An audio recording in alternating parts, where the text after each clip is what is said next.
கனவுகளில் வாழ்ந்த நாளை கண்ணெதிரே பார்க்கிறேன். கதைகளிலே கேட்ட பெண்ணா திரும்பி திரும்பி பார்க்கிறேன். அங்கும் இங்கும் ஓடும் கால்கள் அசைய மறுத்து வேண்டுதே.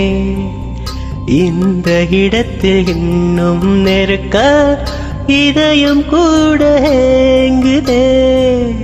என்னானதோ ஏதானதோ கண்ணாடி போல் உடைந்திடும் மனது. கவிதை ஒன்று பார்த்து போக கண்கள் கலங்கி நானும் மேங்க. மழையின் சாரல் என்னை தாக்க விழிகள் எல்லாம் கேள்வி கேட்க.